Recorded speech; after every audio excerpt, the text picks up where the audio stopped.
사도행전 2장 37절에서 42절 말씀 찾으신 줄 알고 제가 읽겠습니다. 그들이 이 말을 듣고 마음에 찔려 베드로와 다른 사도들에게 물어 이르되 형제들아 우리가 어찌할꼬 하거늘 베드로가 이르되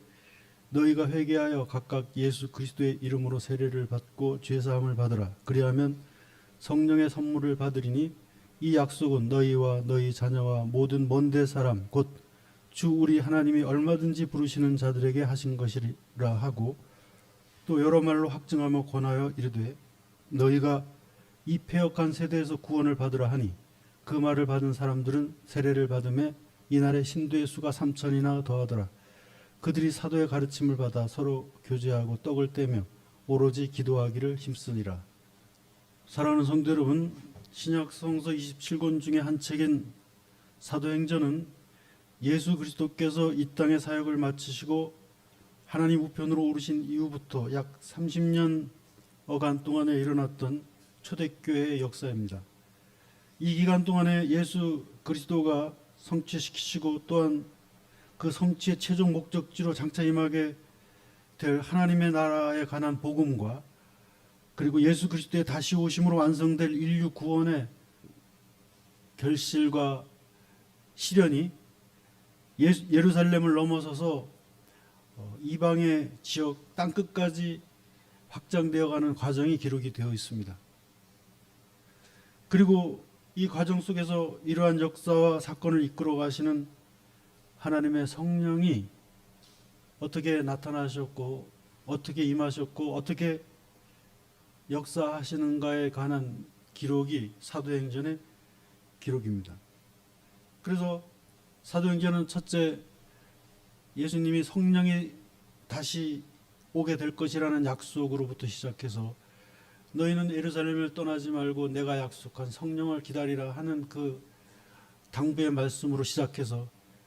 오직 성령이 너에게 임하시면 너희가 권능을 받고 온 유대와 사마리아와 땅끝까지 이르러 증인이 되리라고 하신 그 약속의 말씀을 제자들이 받고 그 말씀대로 예루살렘을 떠나지 아니하고 그 위험한 예루살렘 잡히면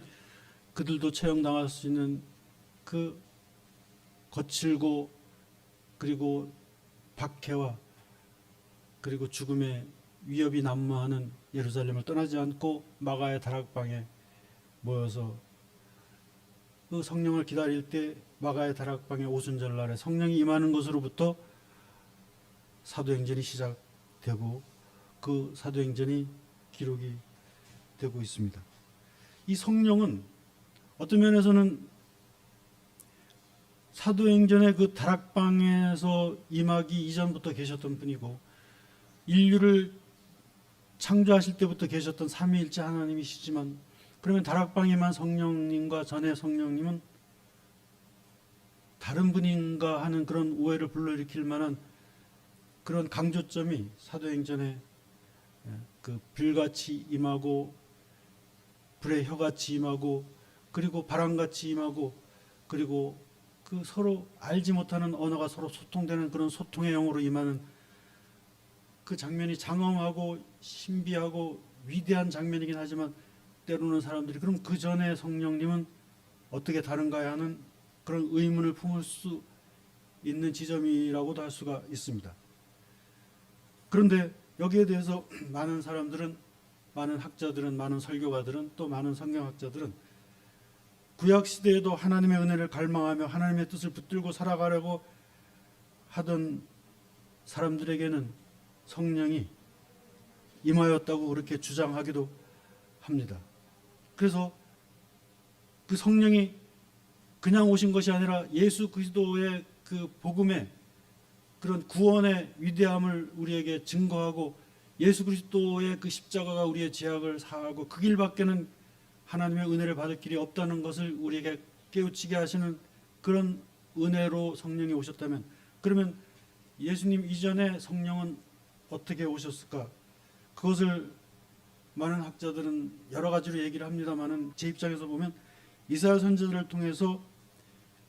예를 들어서 이사야 53장 5절에서 6절에 말씀하신 그가 찔림은 우리의 허물 때문이요 그가 상함은 우리의 죄악 때문이라 그가 징계를 받음으로 우리가 평화를 누리고 그가 채찍에 맞음으로 우리가 나음을 입었다. 우리는 다 양 같아서 그릇 행하여 각기 제 길로 갔거늘 그러나 하나님께서는 우리 무리의 죄악을 그에게 담당시키셨도다 하신 이 말씀이 예수님이 탄생하기 800년 전에 주어진 말씀이고, 이것이 미래의 시제로 되어 있는 것이 아니라 그에게 담당시키실 것이라가 아니라 그에게 담당시키셨다 하는 그 말씀이 완료 시제로 되어 있는 것을 보면, 그것은 하나의 예수 그리스도의 사역이 성령의 감동하심을 통해서 마가의 다락방의 오순절날에 임한 그것과 다를 바 없이 이미 그 이전에도 성령의 구원하시는 은혜가 있었는데, 그것은 예수가 오실 것에 대한 기대와 믿음을 가진 자들에게 임한 성령이라 이렇게 볼 수가 있습니다. 그런데 구체적으로 예수님을 그들은 볼 수 없었고, 다만 예수님이 오시겠다고 하는 그 선지자들의 약속의 말씀을 붙들고 그 메시아가 어떤 의미가 있고 메시아가 왜 내 죄를 사하시는 분인지를 깨달은 자들에게 성령이 임했듯이, 오늘 예수 그리스도께서 역사 속에 구체적으로 우리 곁에 오신 그 예수 이후의 시대에는 더 확실하게 예수의 십자가 보혈의 공로를 힘입고 그것을 역사 속에서 증거하고 부활의 첫 열매가 되셔서 부활의 증언이 되신, 확증이 되신 그 예수 그리스도를 우리가 구체적으로 알 뿐만 아니라 그분이 하신 말씀을 통해서 하나님의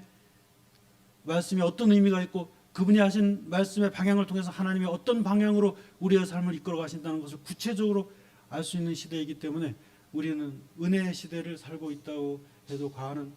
아닙니다. 그러나 그럼에도 불구하고 동시대적인 은혜를 주장하는 학자들의 입장은 뭐냐 하면, 예를 들면 쉽게 설명하면 이런 겁니다. 우리가 지금 문명의 그런 혜택을 받고, 또 예를 들어서 교회에 그런 많은 교회들이 있어서, 그리고 내게 주어진 재단이 있어서 가서 교회를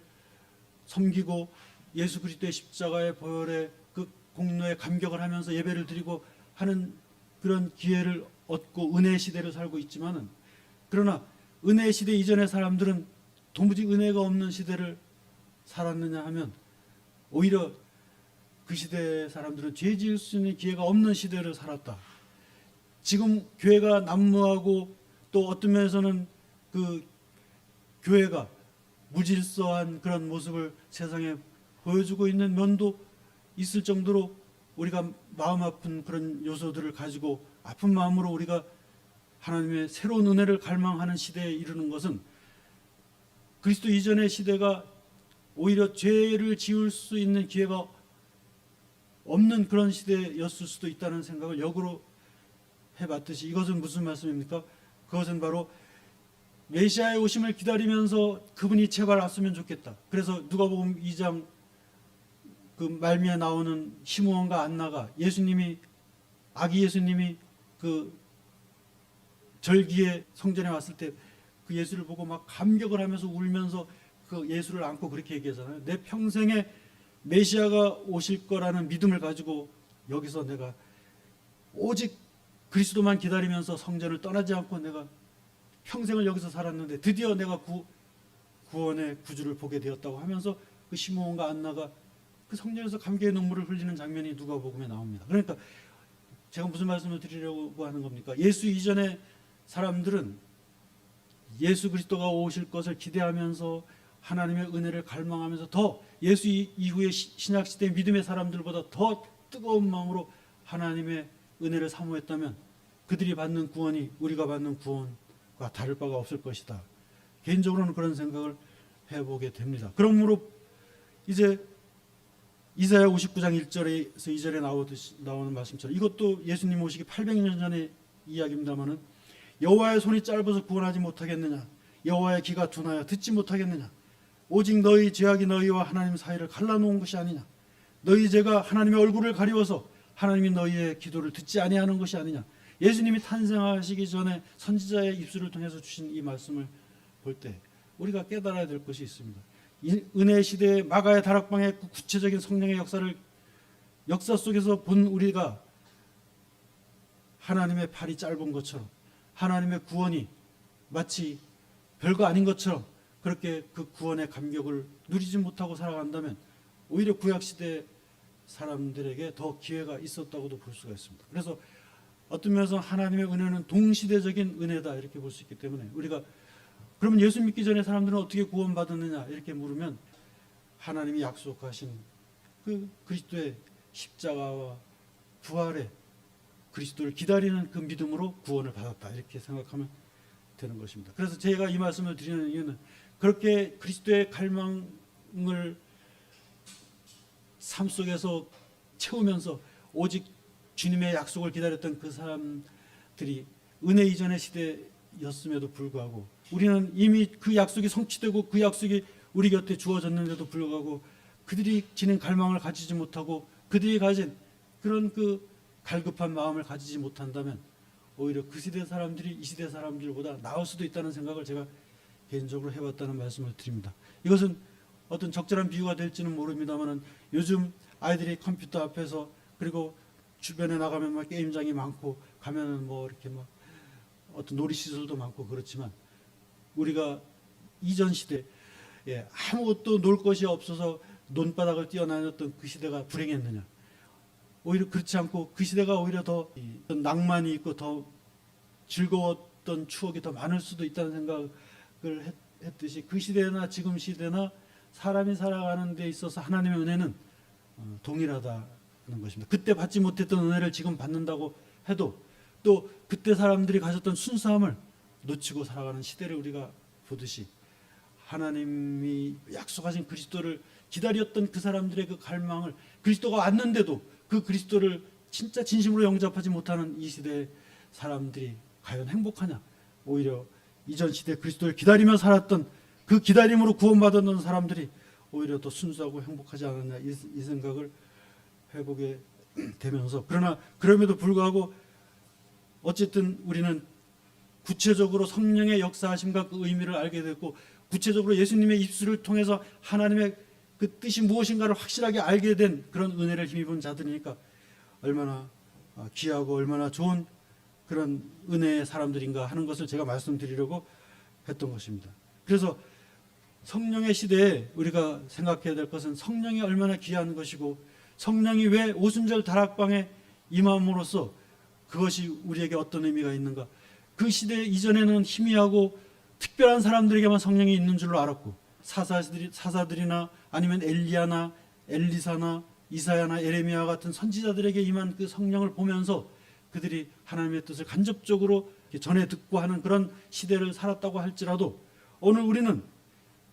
성령께서 직접 내 곁에 오셔서 내 마음에 내주하셔서 내가 한 사람의 엘리야고 내가 한 사람의 이사야고 내가 한 사람의 예레미야처럼 하나님께서 취급해 주시는 그런 놀라운 은혜, 그 특별한 사람만 가지는 줄 알았던 특별한 사람에만 오시는 줄 알았던 성령이 그리고 그 시대는 특별한 사람에게 오셨어도 그 임무가 끝나면 성령이 다시 그 자리를 떠나는 시대인 줄 우리가 알고 있습니다만 그러나 세상 끝까지 우리와 함께 하시겠다고 약속하신 그 성령이 우리 곁에 있기 때문에 우리는 그야말로 은혜의 시대의 사람들이라는 그 고백을 우리가 붙들고 살아야 될 이유가 거기에 있는 것입니다. 그래서 이 성령이 오늘 우리를 변화시킬 때 바로 우리를 한 사람의 엘리야가 되게 하시고 한 사람의 이사야가 되게 하시고 한 사람의 예레미야가 되게까지 우리를 변화시키시겠다는 그 각오와 그런 결단과 그런 의지로 마가의 다락방에 성령을 내려 보내셨던 것입니다. 전에도 있었던 성령이지만 특별한 역사의 한 시점에서 성령의 사건을 우리에게 허락하셨던 것입니다. 그러므로 그 사건 이전의 사람들과 그 사건 이후의 사람이 다르듯이 그리고 그 사건 이전의 나와 그 사건 이후의 나가 달라져야 되는 것입니다. 그러므로 우리가 성령의 충만함을 힘입었다고 하면서 내가 변화되지 않았다면 그것은 성령이 아닌 다른 영을 받은 것이라고 밖에 할 수가 없습니다. 정말로 우리가 오순절 마가의 다락방에 임했던 그 성령, 예수님께서 제자들에게 말씀하시면서 내가 가는 것이 오히려 너에게 나은 것인데 그것은 성령이 너에게 오시면 너희를 깨닫게 하고 생각나게 하고 내가 너에게 말한 것을 다 알게 하고 그리고 그가 나를 증언하고 그가 구원의 의미를 알게 하시고 너희로 하여금 하나님의 뜻 안으로 계속해서 걸어갈 수 있도록 너희를 도우실 것이므로 너희는 고아처럼 홀로 버려진 존재가 아니라 성령께서 오셔서 네 안에 거하게 될 것이다. 이것은 구약시대 선지자로 하여금 그날이 오면은 하나님의 말씀이 돌비에 새겨지지 아니하고 마음에 새겨진다고 한 그 말씀보다도 더 깊은 말씀이 내 안에 거하게 되는 은혜를 힘입게 될 것이라고 하는 예수님의 그 약속이 오늘 우리에게 실현되었고, 온 천하의 세상 만민에게 이방 땅 세상 끝날까지, 세상 끝까지 전파된 그런 복음의 그런 혜택을 받은 우리가 이제 성령의 그 은혜를 통해서 변화되지 않으면 그 은혜가 아무 소용이 없다는 것입니다. 이 세상 끝에 있는 나까지 구원시키고 변화시키려고 성령께서 오순절 다락방에 임하셨던 것입니다. 그러므로 그 구원은 결국 나를 위한 구원이요, 그 성령은, 그 2000년 전에 마가의 다락방에서 임하셨던 성령은 나를 위한 성령입니다. 제자들만을 위한 성령이 아닌 것입니다. 왜 그렇습니까? 오늘 그 성령이 내게도 임하였고 내 안에도 거주하기 때문에 그런 것입니다. 그래서 성령이 임하면 우리가 변화가 되고, 성령이 임하면 우리가 달라져야 되고, 성령이 임하면 우리가 새로워질 수밖에 없는 것입니다. 그래서 로마서 8장에 보면 오직 예수 그리스도의 생명의 성령의 법은 죄와 사망의 법을 이기나니 육신으로 연약하여 할 수 없는 그것까지도 성령께서는 이루시나니 율법의 요구까지도 이루시며 영을 생각하는 자는 생명의 역사를 나타내고 죽은 자를 살리신 이의 영이 내 안에 거하심으로 나의 죽을 육체도 살리실 것입니다. 그러면서 부활의 첫 열매가 되신 예수 그리스도의 부활이 바로 우리의 부활이 된다는 것을 성령의 우리 속에 거하심을 통해서 증거하고 있는 것입니다. 죽은 자를 살리신, 십자가에 죽은 예수 그리스도를 살리신 하나님의 영이, 그 영이 우리 안에 거하신다면 예수 그리스도를 살리신 그 하나님의 영이 우리도 살리실 것이다. 그렇게 말씀하면서 우리의 구원을 확증하신 것입니다. 성령이 내 안에 거하시는 그 확실한 그런 역사적인 증거와 그 확증의 시대를 우리가 살아갈 수 있다는 것에 대해서 우리는 감사하고, 그 성령이 주시는 승리를 우리가 누리고 만끽할 수 있다는 사실에 대해서 우리는 하나님 앞에 감사하는 마음을 가져야 되는 것입니다. 그래서 우리가 가질 것은 감사요, 우리가 가질 것은 기쁨인데, 그 성령의 과정 속에서 우리에게 감사를 회복시키시고 기쁨을 회복시키시는 과정이 오늘 본문에 나와 있습니다. 그것은 성령이 충만하게 임할 때, 예수님이 십자가에 죽으실 때 수제자라고 하는 자가 도망가게 바빴고 다른 제자들도 다 따라서 도망치고 다 흩어졌던 그 제자들이 다시 모여가지고 성령의 충만함을 받고 변화가 되니까 사람들 앞에서 복음을 아주 담대하게 증거하는데, 그날 어떤 일이 일어났냐면, 그것도 예수님을 죽였던 유대인들의 그 무리 속에서 3000명이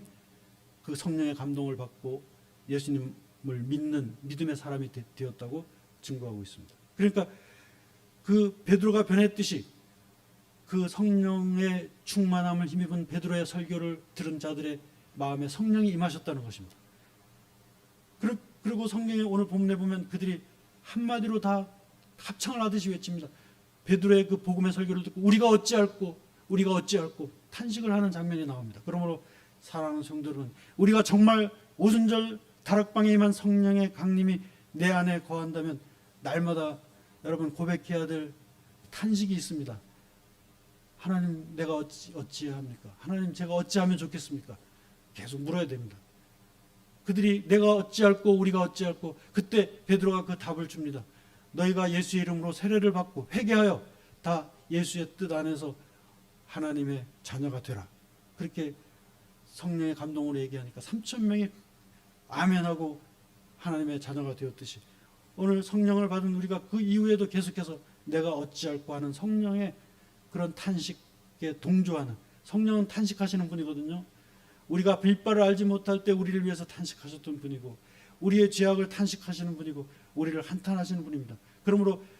성령 이전에, 그리스도 이전의 사람들을 구원하시는 방법도 저는 같았을 것이라고 봅니다. 하나님, 길이 어디에 있습니까? 하나님, 제가 어떻게 해야 됩니까? 간절하게 하나님을 묻는 자들에게 성경은 말하기를 그들로 하여금 하나님이 살아계신 것을 알게 하는 증거를 주셨다. 하나님을 도저히 부인할 수 없는 그런 세상의 자연 속에서 하나님의 살아계심을 알게 하는 그런 증거를 주셨다는 말씀도 그 중에 하나인데, 그랬듯이 그 시대의 사람들도 어쩌면 하나님, 저 같은 사람이 어떻게 해야 구원을 받을 수 있습니까? 하는 이 질문이 구원의 그런 과정이 되었듯이, 오늘 성령을 받았다고 하면서 내가 어찌할꼬 그렇게 하나님 앞에 탄식하지 못하는 자는 그 성령이 우리 곁에 오지 않은 것이나 다름이 없다고 볼 수가 있습니다. 그래서 성령이 우리에게 임하신 증거는 날마다 내가 어찌할까 하면서 하나님 앞에 자신의 모습을, 자신의 부족함을 하나님 앞에 고백하고 맡기는 것이, 그것이 성령 받은 자의 증거고, 두 번째 성령 받은 자의 증거는 바로 이런 과정을 통해서 주님이 우리를 다시 기쁨으로 이끄시고 회복시키시고 우리로 하여금 승리하게 하신다는 것입니다. 그래서 시편 16편 11절에는 주께서 생명의 길을 내게 보이심으로 주의 앞에는 충만한 기쁨이 있으며 주의 오른쪽에는 영원한 즐거움이 있나이다, 이렇게 말씀하고 있고, 이사야 61장 3절은 주의 영광이 임하는 곳에 기쁨의 화관과 기쁨의 기름과 찬송과 영광이 있을 것인데, 이는 하나님의 성령이 주시는 위로와 하나님의 성령이 주시는 회복과 치료와 또 성령이 알려주시는 아름다운 소식과 성령으로 인하여 맺게 되는 의의 열매들이 우리를 말할 수 없는 영광스러운 즐거움으로 나가게 하시고 기쁨으로 이끌어 주신다고 말씀하면서, 이 기쁨이 또한 끊임없는 감사의 선순환을 일으킨다는 것입니다. 오늘 맥주 감사절 주기인 걸로 우리가 알고 있는데, 그 감사라고 하는 것이 무엇입니까? 어찌할꼬 탄식할 수밖에 없는, 탄식밖에는 길이 없는 우리에게 고아처럼 버려두지 아니하시고 우리 곁에 우리 안에 임하셔서 우리하고 길을 보이시고 해결책을 주시고 우리를 깨우치게 하시고 고치게 하시고, 그리고 나는 고칠 힘이 없으나, 나는 돌아설 힘이 없으나 하나님이 내 마음을 받으시고 나를 바른 길로 이끄시고 나를 회복시키시고 새롭게 하시는 그 은혜를 통해서 기쁨이 다시 회복될 때, 하나님이 주시는 기쁨은 빼앗기지 않는 기쁨이요, 하나님이 주시는 기쁨은 우리의 삶의 감사의 근거가 되고 감사의 뿌리가 되는, 내가 감사할 수밖에 없는 이유가 되는 그런 기쁨이 우리의 삶에 넘쳐나게 하시는 그 은혜가 성령의 은혜인데, 그럼에도 불구하고 우리가 날마다 탄식할 수밖에 없는 그런 시간들을 보낸다고 할지라도, 여러분, 많은 시간을 탄식했어도 하나님이 주시는 그 기쁨, 한순간의 기쁨이 모든 탄식을 다 마치 비구름이 햇빛 속에서 다 사라지듯이 그 탄식과 어찌하면 좋을까 하는 그런 안타까운 일들이 성령의 그런 회복시키는 은혜 가운데 한순간에 다 사라지는 것을 누리고, 또 그것이 끝이 아니라 그런 것들이 반복된다고 해도 결국은 하나님이 나를 이기게 하시는구나, 결국은 여기에서 나를 주저앉히지 않으실 것이다, 결국은 내 손을 잡으시는구나, 결국은 나를 건져내시는구나 하는 고백이 날마다 우리의 삶에 고백된다면, 까짓거 비바람이 좀 불고 또 자원해서 하는 탄식, 하나님 어찌합니까 하는 그 탄식이 기도가 되어서 응답의 통로가 되는 그런 은혜의 삶이 여러분과 저의 삶에 계속해서 이어지시기를 주님의 이름으로 축원합니다.